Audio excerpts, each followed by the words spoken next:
guys, welcome back to my channel. Happy new year. Welcome to the year 2025. I think this is my first video of the year, and today we are going to be talking about tips and habits that will help you grow much closer to God this year 2025. I know most of us tried in 2024, but this is a new year and there are habits that we must incorporate if we want to see a difference in our walk with God.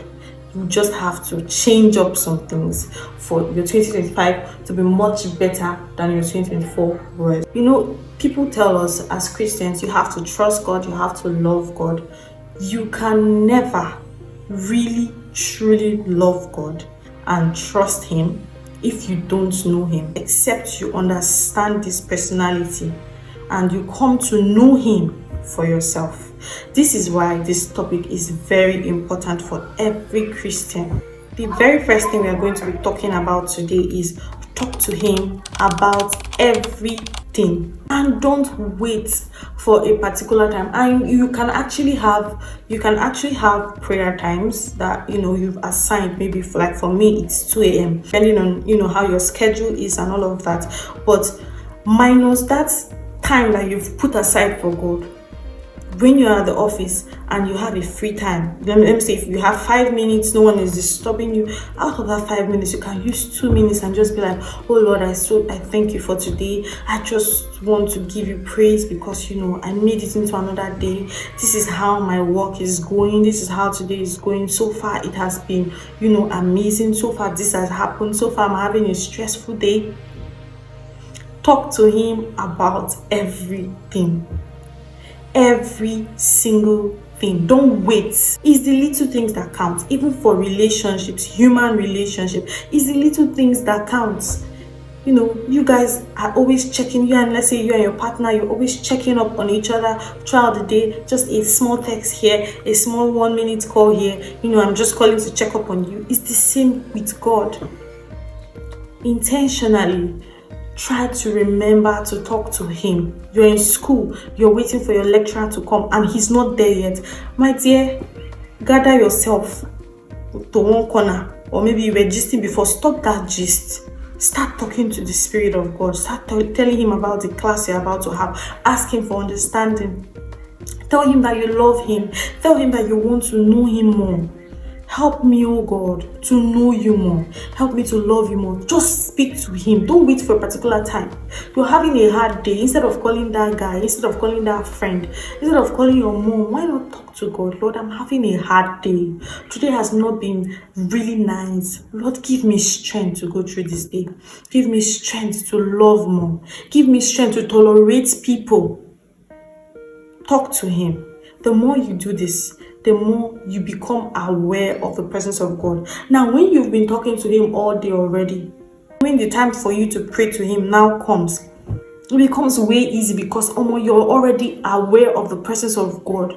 Your spiritual senses are already heightened. So it becomes easier to connect. This is a secret. I operated this principle last year, and I know that it really helped me because I'm a medical student, and most times we are busy in the clinic, we are with this patient, we are with that patient. But when I started operating this, like every free time, maybe when the consultant is not there, I just talk to the Lord, like, Lord, see how my day has been going. This is happening. Or you even pray for a patient. Just seeing that patient, like, Lord, this patient is not doing so well. Lord, I commit this patient into your hands. I ask, oh God, that you be with this person, show them your love, show them your mercy. Those little things connect you even without you knowing. The second habit that you should try to incorporate this year is not just reading your Bible, but reading and trying to memorize the scriptures. Because, we read the Bible, but sometimes we are so careless about it. We are not intentional. We don't even try to remember what we read. We don't try to meditate on these scriptures. But this year, make it an agenda of yours to know scriptures. In fact, it's a challenge. Do it. 1 scripture a week. That means in a month you should know 4 scriptures. In a month you should know 4 scriptures. And I think if you multiply that by 12, that should be 48. So in a year you should have 48 scriptures that you know by heart. Why it is important to do this is because most times when we pray, we just pray and miss. You just say your own words. When you pray, you're supposed to give God back the scriptures that He has given you. You're meant to say them to Him. You're going through a particular problem, you should have a scripture that when you are praying about this thing, you are saying this scripture to God. You don't just pray vaguely like that. You're maybe you need healing. You now remember, oh yes, I know a scripture on healing, Isaiah 43 verse 5, and it says, He was wounded for our transgressions, He was bruised for our iniquity, the chastisement of our peace was upon Him, and by His stripes we are healed. Meaning that whenever you remember the stripes, whenever you remind God that He was striped, He was flogged, you are healed that instant. There's no people that saw the stripes that were healed. Even now, you are healed, because God has already taken the stripes. This is why it's important to know scriptures. You don't just say, Lord, give me healing. Lord, help me. I don't want to be sick again. Lord, this, Lord, that. What has He said? So this is important. This is why you must know the scriptures. When you're reading these scriptures, put them on your wall. Maybe scripture of the week, you put the week, maybe first week of January, scripture of the week, you put it down there. Put it on a sticky note, put it on your wall, and you would see how that would transform your life. Third point I'm going to be talking about is building a godly community, a community of people that have like minds with you. I know last year you went to church, you did all that and all of that, but after church you disappear. As you're sharing the grace, you are running. Don't do that this year. Intentionally. Don't just say it passively that, oh, it'd be nice to have Christian friends. It'd be nice to have friends that think like you. Intentionally this year, wait behind after church. Intentionally pray about it. Lord, I want friends that will think like me. I want friends that will motivate me. Put it in your prayers. Then in church, join a department. The friends will not just fall upon you. The friends that you're saying will think like you, they will be in places that you like to go to. Right? So if you really, really love God and you're in church every time, your friends are in church, you just don't know them yet. So join a department. Mingle with people, talk more to people, wait behind after service, stop running after service. Even people want to get married, immediately the church closes, before they even say the grace, even people that want to talk to you, they don't even have the time because you are already gone. Why are you running? Who is chasing you? Like, let's stop that this year, please. I used to do this a long time ago. Before I became a worker in church, I would always be that person that as the pastor is sharing the grace, as he starts it, I've already carried my bag, and by the time it's done, I'm already at the door, I'm gone. You can't even talk to me, and it's bad. If you want to build a community, you must be intentional about it. People are ready to talk to you, but most times you are the problem. Don't say this church, nobody talks to anybody, everybody is on their own. How about you? How many people have you spoken to? Then another thing is mentorship. Build godly community, but you cannot do that without a mentor, a spiritual mentor, someone over your life, someone that has been in the faith longer than you, someone that has wisdom to guide you. It could be your pastor, it could be your pastor's wife, it could be another pastor in church, it could just be an elder in church that you respect a lot. You don't assume that someone is your mentor. You meet them. In fact, in Christendom, you actually have to carry substance and say, oh ma, please mentor me, or sir, please mentor me. I would really, really appreciate it if you can mentor me. You don't go empty-handed, you go with substance, you go with a gift. Another thing you have to start this year is fasting. Me, I'm actually guilty. Last year, I honestly did not fast enough. I can literally count how many times I fasted last year. That's how bad it was. Last year, I didn't try any area of fasting. And fasting is not just from food. Not just fast from food. You can fast from social media. Anything that takes you too much away from the presence of God, you should call a fast for that thing. Check your screen time. That's why last year I checked my screen time. I was like, Jesus. Sorry for calling the name of God in vain, but last year I checked my screen time and I was like, is this my phone? Is this my screen time? 9 hours average every day. I was in shock. I felt so guilty because even my prayer, I have not prayed like straight 9 hours. I'm like, Jesus, every day I spend this amount of time. I was shocked and I was so disappointed. This year, I'll make it a habit. And okay, even though, yes, you may say, like for me, my one of the things was that I was also using my phone to read. This was the excuse I told myself. But when I checked the apps that you can check now, the apps that are taking the percentage, okay, how many hours you spend on this, you can check. It was not even the books I was reading that was taking the time, it was YouTube. So yes, let's say you're reading on your phone. When you are done, check your phone. After every day, check what is taking your time that day. What has taken your time that day? You will see it. If it's YouTube, it will come out. If it's Instagram, to show. If it's really your books, it will still show. If it's your Bible, some of us we have Bible on our phone, we have never opened it. It cannot even mistakenly show in that screen time. You say you have physical Bible, even the physical Bible is still looking new. In the name of Jesus, let us change. The next thing I will talk about is don't try to get your life all figured out before you come to God. Come as you are. One thing about God is that we come dirty, but we don't remain dirty. As far as you're spending time with Him, you're allowing Him to do His work in your life. You may come with filth, you may come as a sinner, but we come as we are, but we don't remain the way we came. Say, oh, I'm too dirty, I cannot pray. Oh, I've just sinned, I cannot pray. Are you being serious? The fact that you just sinned is the reason you should pray. It's just like somebody saying, I'm dirty, I don't want to bathe. My mouth is smelling, I don't want to brush. I feel guilty brushing. You feel guilty brushing. The devil will try to tell you that, you should not worship. You will try to put guilt in your heart, like, oh, you've sinned. What are you doing in the presence of God? You shouldn't be here, all those type of things. As he's accusing you, be praying more. As the devil is accusing you, be praying more. Don't allow those words to get to you. You need God because you are a sinner. He did not come because you're perfect. If we were perfect, He wouldn't have come. That's the deceit of the devil. He keeps saying you wait till you've gotten your life all figured out. You can't get your life all figured out without God, meaning that you will never get to pray. You will never get to spend quality time with God. God cannot judge you. In fact, He's waiting for you with all your sin and all your filth, and He's ready to take it upon Himself. All He wants is just for you to admit that you need Him. Don't wait, okay? Don't wait. The Lord loves you with all the sin, with all the filth, with all the imperfections. He loves you and He wants to embrace you. If you can give Him the chance, the opportunity to love you right. Another thing is listen to Christian songs, listen to Christian messages, download messages of preachers that you love and you respect, preachers that you're sure of. Download their messages. Every day you should listen to at least a message, no matter how short, 5 minutes, 10 minutes, 20, 1 hour. Listen to the message. As you're sweeping, be listening to it. Cultivate the habit of worshiping too.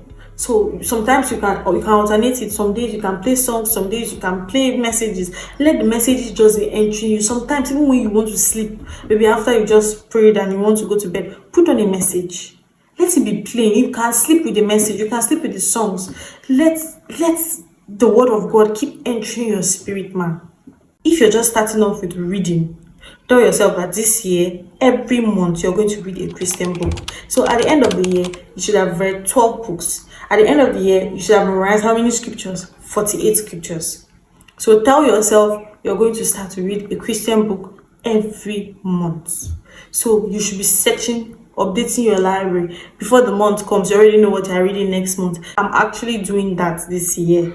I'm doing that. If you want book recommendations, I can actually give you some really good Christian book recommendations that, your life will not remain the same. If you must watch movies, please also add in Christian movies. Don't watch things that will contaminate your spirit, man. People are producing quality movies, quality Christian movies. Watch them, they will inspire. I'm not saying don't watch other movies, but even if you're watching other movies that are not Christian movies, they should not be things that will contaminate your spirit, man. This year, please be intentional. Be intentional at anything you are doing. Be intentional. The devil is not joking, we're the ones joking. The next point is that speak more this year. Speak into your life. Speak into your day. Declare things. I am the righteousness of God. Be saying these things. I'm the head, I'm not the tail. I'm above, I'm not beneath. I am a success, I'm not a failure. Say these things into your life. The time that this thing will start to come into play, you may not even know. It's people that will start telling you that, Omo, there's something different about you. I don't know, I can't place it, but I just know that there's something different about you. I just want to be close to you. There's this aura, there's this atmosphere that you carry. It's the presence of God, and the evidence will follow. Don't just start the day and go out. No, God has given you the power to make things. The creative power of God is living inside of you. So this year, you must use your creativity. As you're saying it, the words become life. As you say them, say the things you want to see in your future. You want to be more prayerful this year, you speak it. This year is my year. This year I will love the Lord with all my heart. I will not struggle to serve Him. Say these things. This year you want to touch money, say it. This year you want a good relationship, say it. You want godly friends, say it. I command godly friends. As I go out, I attract people that are like me. Say what you want to say. The next point is practice obedience and trust. It's going to take a lot of discipline. Obedience is not always easy. You want to obey God, but it is not always easy to obey and to trust Him. When you even know Him, it will be easier to obey Him because you know that this person, from the personality you've come to know, he can't lead you astray. If you will know that if he's telling you to do this, it's because he loves you. It is because it is what is best for you, and it will yield positive results. Why? Because you've come to know who you are obeying. You don't just obey people, you don't just submit to people. You submit to some people, you will fail. You submit to some people, you will make some mistakes that you may not even recover from. But when you get to know who God is, obedience becomes easy. Because you sell this house, you'll be like, if it's God that is saying it, who am I? I know it's going to favor me. I know it's going to benefit me at the end of the day. So I am selling this house. As you get to know Him, you will realize that obedience becomes easier to practice. So that's why I made all those points initially. Once you start doing those things, you start reading the word, internalizing it, you start spending time with Him, you start to talk to Him, you start to build your community, you realize that naturally you obey because you're no more afraid. Disobedience most times is from a place of fear. Most times you don't really know why this person wants you to obey them. You can't see the benefit of obeying this person, so you just do what you want. You just do what you want, okay? So when you learn to trust somebody, obedience comes naturally. So this year we must practice obedience. How? By getting to know God. How? By keeping His commandments. We keep His commandments because we trust that those commandments are good for us, okay? So another thing that we're going to do this year, or another tip that you have to practice this year, is at the end of the day, reflect. Learn to reflect. As you lie down on your bed, reflect on how your day went. Reflect on things that you did wrong that day. Reflect on things you did right, how you're going to improve. Think about it. Did I pray well today? If I didn't pray well today, why didn't I pray well today? Why didn't I spend time with God? Was it because I did not have time? What can I shift to make time for God? What can I adjust to, accommodate my prayer time? How can I go about my day so I don't be too tired tomorrow to pray? All these things, conscious efforts. Christianity is, you have to be intentional. If you're not intentional about your Christianity, the devil will toss you around. You will see that if you're not intentional this year, you will end 2025 and you will be like, how are we in December and I'm still struggling with this sin? How am I in December and all the things that God has told me to do, I've not done any? The year will still run the way last year ran. This year will still run. So please, let's learn to start practicing intentionality when it comes to our Christianity, and God will help us in Jesus' name. These are all the tips I have for you today, okay? So if you've not subscribed to this channel, please do well to subscribe, like, share my videos to people you feel will need it, and you can go to my channel and check out other videos. I'm sure they will bless you. God bless you. Have a wonderful day.